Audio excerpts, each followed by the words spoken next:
The wild here doesn't whisper, it roars. Glaciers crack like thunder. Waterfalls carve paths through time. And in the middle of it all, she waits.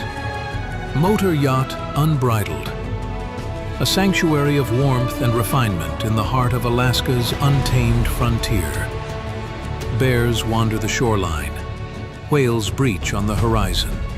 Seals nap on drifting ice while you sip champagne on the aft deck. This isn't a cruise, it's a calling, and only the bold will answer.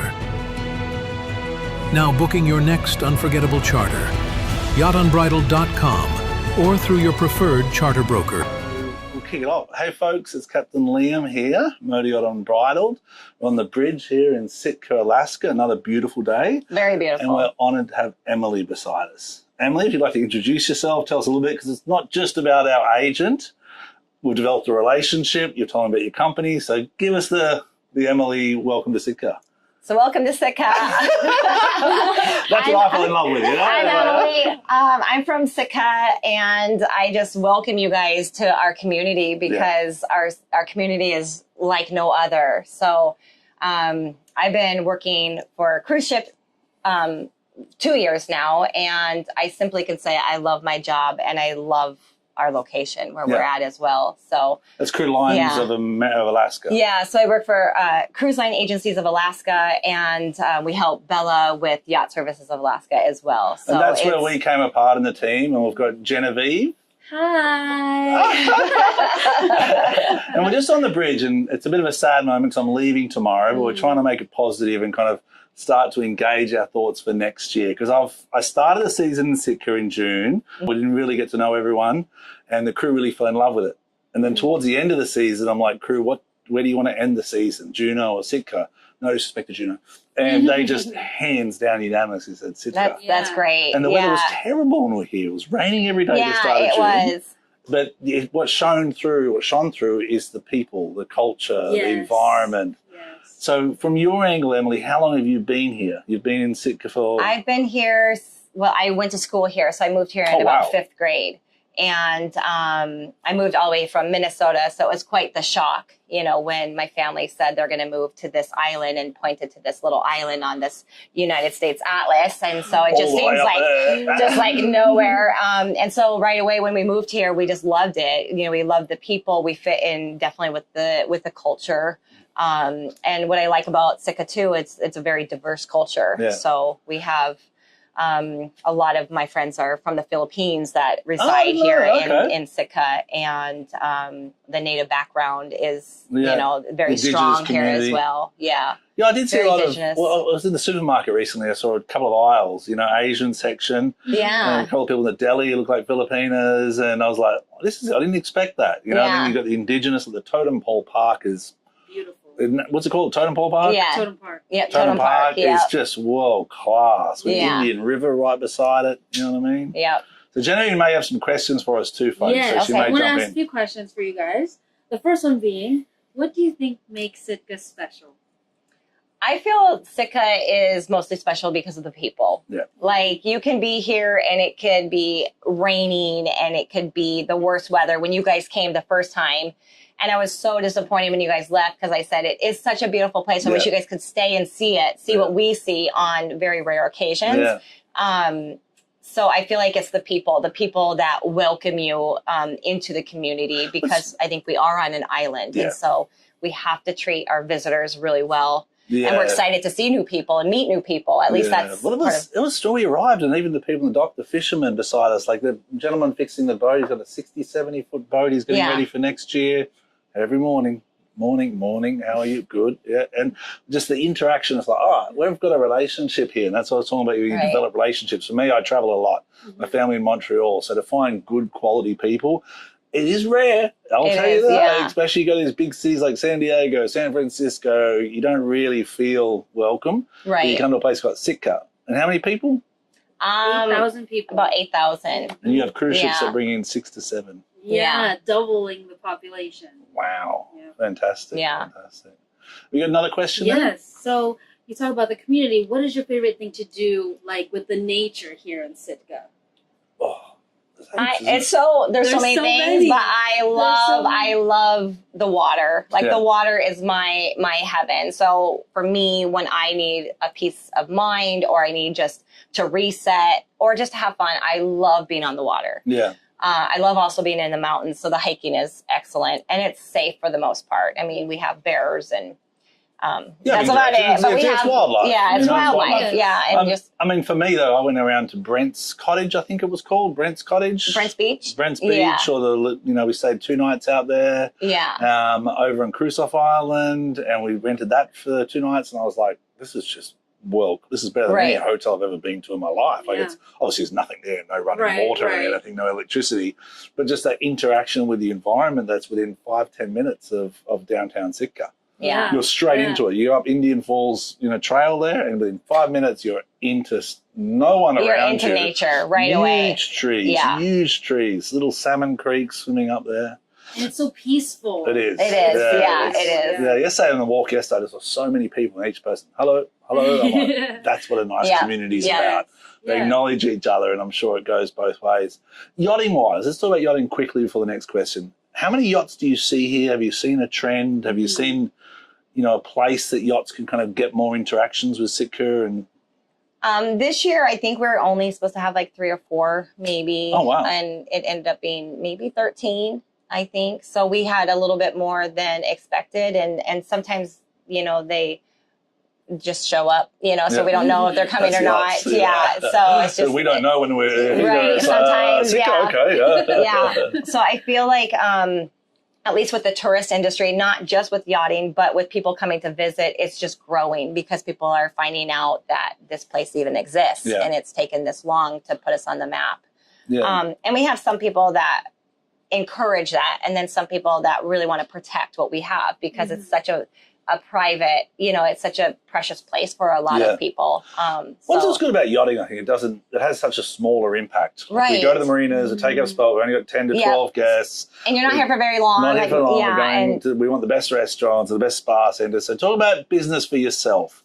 This is not just about Sitka as well. I want to try and tell people about the Emily, the business behind it. You told me you may have a new store opening soon. Right. You're the representative of Lululemon, which now the crew are going to go crazy about. Right. And spend all their tips as well, Exactly. Hey, I'm okay about that. Exactly. So I've had a gym and a studio for about 17 years now. And so it's always, so it's out Sawmill Creek, but we're going to be moving centrally located, like right in Lakeside, which is really close to the harbor. So we teach like group led classes and personal training. Pilates and yoga is where my love is. And so that's what I love. And especially as I get older, I'm starting to have to, you just do a little bit of different kind of workouts. So group led classes is where it's at. I'm a people person, so I still can do personal training and I do, but my heart is having a big group of people to perform to and to help out. And that wellness aspect. And it's coming to yachting a lot, believe it or not. And it's something that we try and push in Umbrella. We previously had people down south in Costa Rica that would be doing yoga all the days with the guests or Pilates.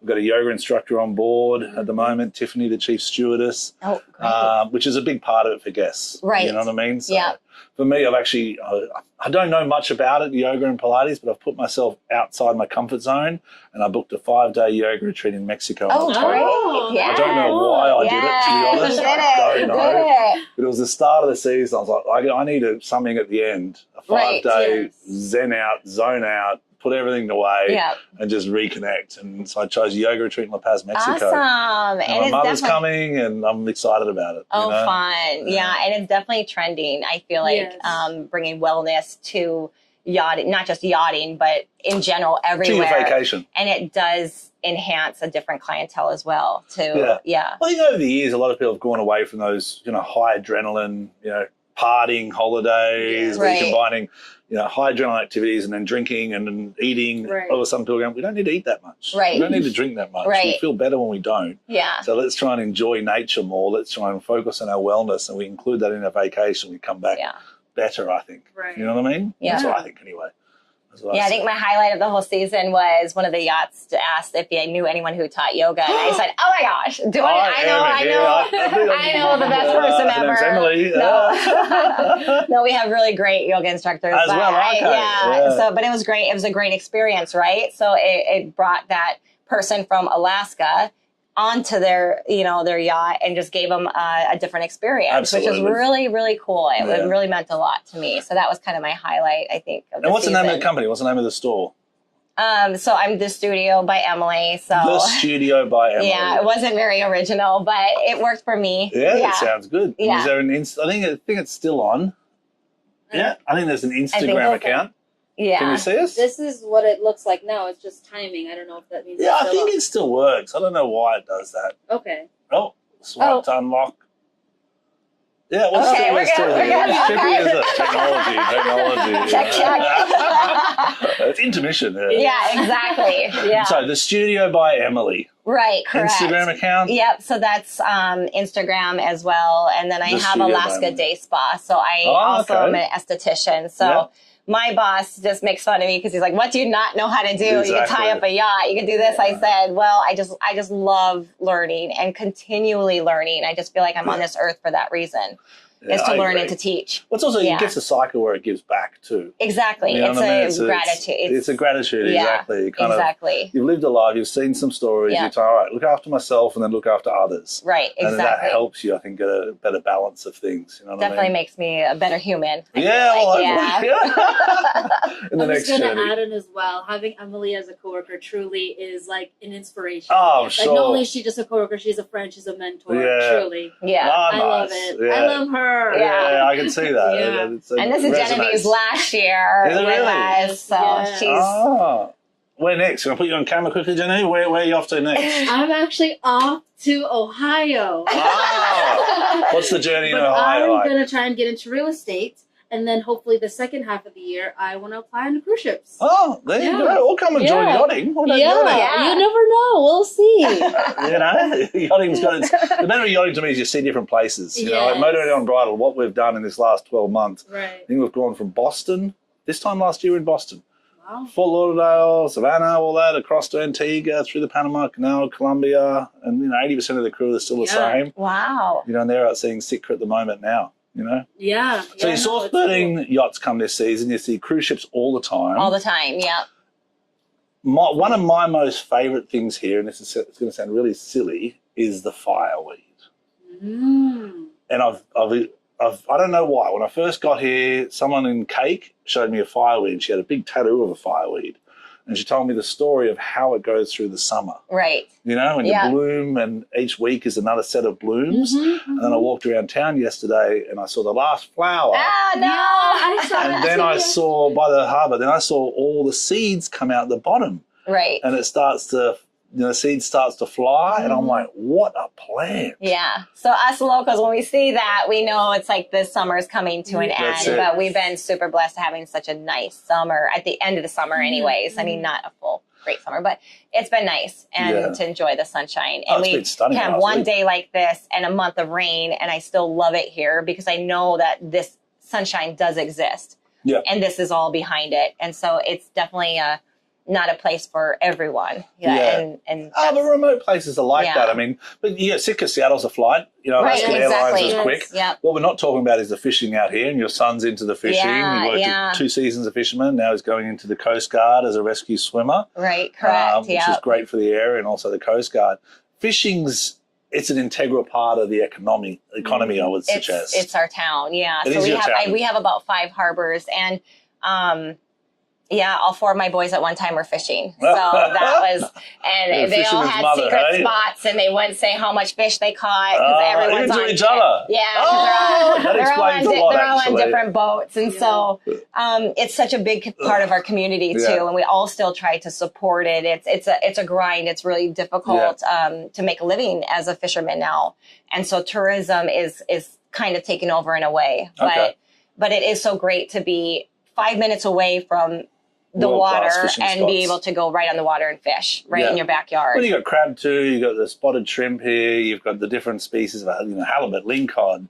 Right. All the rest all of the salmon. You have the whole, we get herring fish as well. So I feel like a lot of people miss out on the really most beautiful part of my favorite part of the year, which is the spring, which is in March.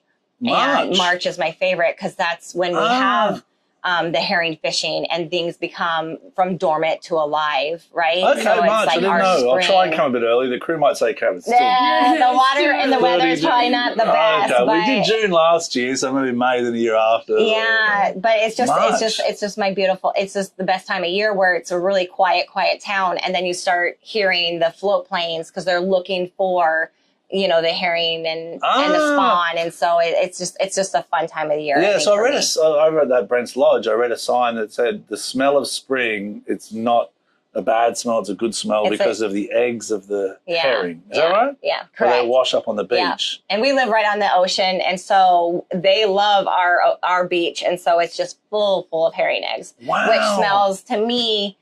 It's fishy, but it smells like money. It's the start of the cycle. It's the start of the cycle, and it's kind of exciting. Walking up Indian Creek Trail, I was like, the smell of dead salmon. I'm like, it's the smell, but you know what? It's the cycle. Exactly. And all the guests say, "What's that smell?" I said, "That's just the life cycle. Like it's beautiful. You can't have one without the other." Exactly. You know what I mean? And places like the Science Centre, I want to give a huge shout out to because they welcomed me in yesterday, and I was like, this place is special. The aquarium, you know what I mean? The museum, the totem park. There's so much for 7,000 people. I grew up in a town of 30,000. I thought that was small, knowing everyone. So I can only imagine what 7,000 feels like. Right. And in winter, it's probably 4,000, is it? Right. Yeah. I think we lose a lot in the winter, yeah. Okay.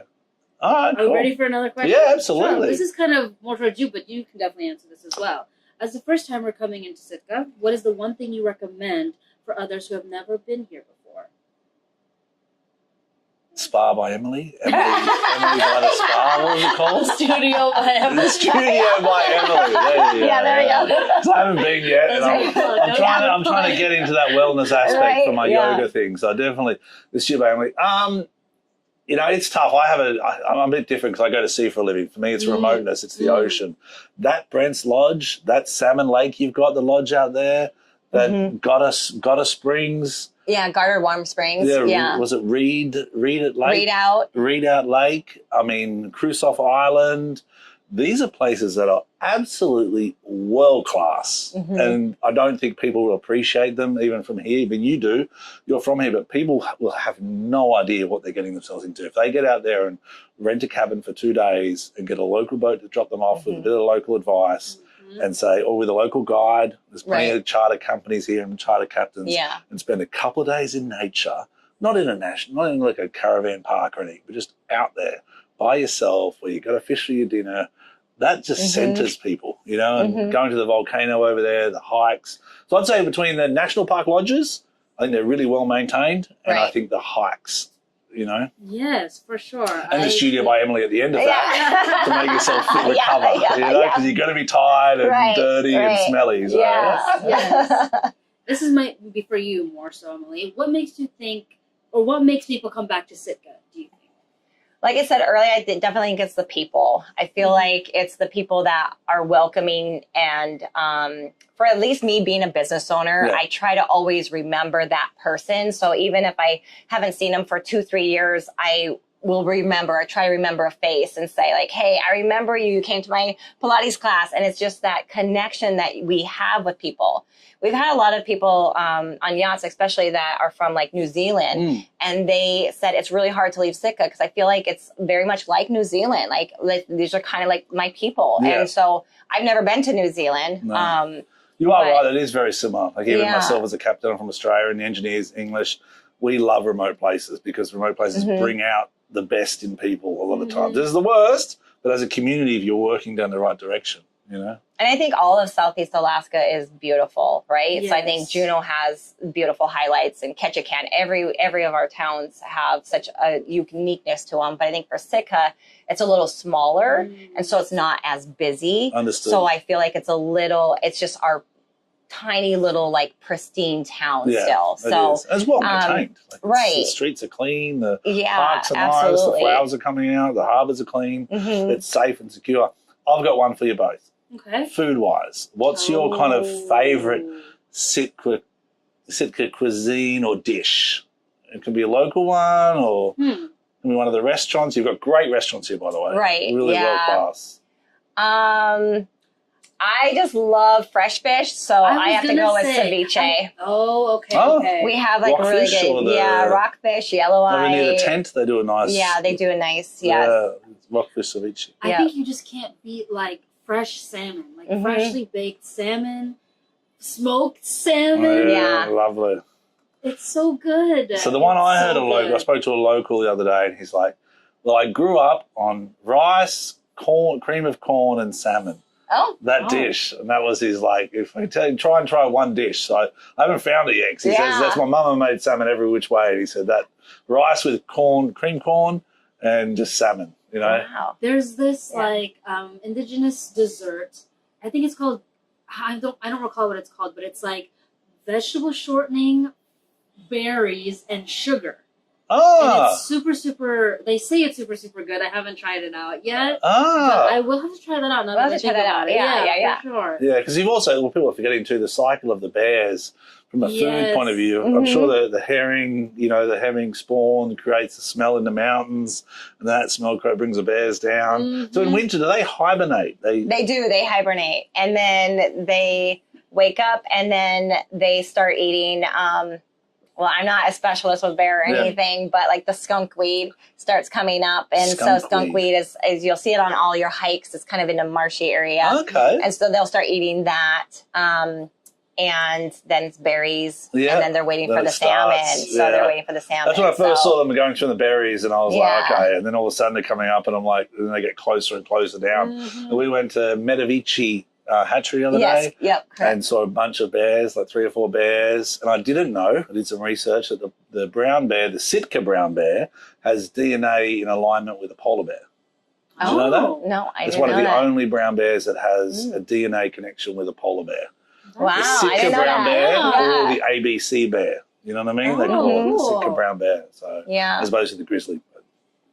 That's my bit of local knowledge. And then the fireweed dies completely and then is reborn. The whole plant dies? I think so. I don't know. I'm a gardener. I have a big greenhouse at my house, and I'm trying to grow all the local, all the local wildflowers that we have here, as well as vegetables, because as you know, like Sitka's only 14 mile of road, and there's not a big place to garden. And so we've been awarded, I don't even know the amount, a lot of money for a big community garden, which is going to be great. So all these people are going to have availability to have these plots, and then they'll be able to grow their own vegetables, which makes it more desirable to live here because we don't have the fresh vegetables. So my greenhouse, I can almost live off of it maybe all winter long with potatoes and kale and lettuce. Doesn't last very long, but tomatoes. Even now I go around town, there's still like a lot, it's in the sun, and I'm seeing people growing lettuce still. I've seen apple trees. I'm like, it's a really rich soil still. And then the one thing I wanted to try was the chicken leg mushrooms that you see in the hike up towards Picnic Cake. They're like a yellow mushroom that comes out the side. Chicken of the woods? Chicken of the woods. Yeah, they're excellent. I was so close. I'm like, don't take it, Liam. Don't take it, crap. I was so close to saying, just take a little bit and I might be able to do something with it. But they're edible. They're edible, Oh, how would you prepare it? For me, I just wash them and then I slice them up kind of like little French fries, real small. And then I just fry them in butter and garlic. Wow. And delicious. salt, that pepper. Does. That's just simple. I like, and Yeah, okay. And they're pretty rich, so you don't want to eat a lot of them. But, I mean, the abundance of food that we can still get here is pretty amazing. On low tides, we have great source of abalone right now. So and you got the clams. I think I have a couple of shells here. You've also got the seaweed that I think that company in Juneau, I forget the name. It starts with B, the name of the company. Barnacle. Yeah, they're a great company. You go into the aquarium, you see a whole lot of products made with seaweed, the rubs, the different spices. So I think next year when we come back, we're going to start off with a bit of a culinary series. That would be great. Because it's springtime and get people. But I know there is a lady here who does cooking courses. And I saw a brochure of her recently. But I think that's where yachts are missing out. If you can go to these communities and engage with people locally like yourselves, because that's what I think there's difference between yachts and cruise ships. Right. Yachts are looking for places like your friend who's got that island with a beautiful little, Yeah, fire pit Twin there. Islands Retreat. Twin I was Islands gonna Retreat. say it. Yeah, it's I spoke to beautiful. the owners of this yacht when they were here. I said, you've got to go Twin Islands Retreat. Yeah. I said, it's just a day trip. Don't have to stay overnight. Relax, smell the salt air, sit by a fire, which is really world class. Yeah. It's good cuisine. So. And the host, she's amazing, and her husband, and it's just a great place. And you're surrounded by water as well. It's just a beautiful, pristine. Yeah. And there's something about the place where you just feel just instantly relaxed. You could just let everything go. Yeah. You're not working. You could just be there to relax. And it's only 10 minutes away. That's the big. You're not going on a boat. A lot of places in the world, you got to get an hour out of the city or 2 hours out of the city to find no one. Here, within 10 minutes, no one. Well, we'll finish off. We usually go 15 minutes. We've gone a bit longer as we start talking about food and different things. But, I'm getting hungry now. Exactly. Do you want to give a shout out to anyone in the area? Sitka, the cruise lines of Alaska have been awesome. Bella's been awesome. Yacht Service of Alaska. We're hopefully back next year unbridled, but it's I'm looking forward to seeing the store. You're going to fix it up over winter? I'm going to fix it up starting in 2 weeks. So 2 weeks? Yeah, 2 weeks. We go in and we start tearing things down and painting it and making it my own. And this is my 4th studio. So I keep getting bigger and bigger and bigger. So this is hopefully my last, just my last. I'm ready just to stop moving. And it's a gym as well as a studio. Yeah, it's a gym, yoga studio, and a little spa. Are you going to do memberships or are you going to We're doing memberships. We just purchased some equipment for a recovery room. The infrared panels, so you could go in there, massage bed, massage chair. So you could just go in there just by yourself and just recover, and so there's many health benefits. So we're just trying to incorporate. In Sitka, it gets very dark coming up, and so we're just kind of gearing up for what makes people, keep them healthy and, happy. Yeah. And so just trying to get ready for that. Absolutely. But, all right, so the studio by Emily opening soon. What are you doing, December 1st? No, we're opening October 2nd is our grand opening again. Okay. So this is my, re-grand opening. Re-grand opening. Well, thank you, Emily. Thank you very much, Genevieve. Thank you so much, guys. Good luck in Ohio. Yeah, we'll see you all in Sitka, hopefully. Thanks for visiting my Yacht Unbridled. Stay tuned for more, and we'll show you the insides and outsides of Sitka. And be safe as always. If your brand belongs in the heart of the yachting world, this is where it happens. Yachting International Radio reaches over 1 million yachting professionals and enthusiasts every month, with 77 million impressions, 220,000 social followers, and 74,000 podcast subscribers. Our hosts are insiders, crew, captains, CEOs, trusted voices shaping the industry. This is targeted, high-impact advertising in a luxury niche. Visit Yachting International Radio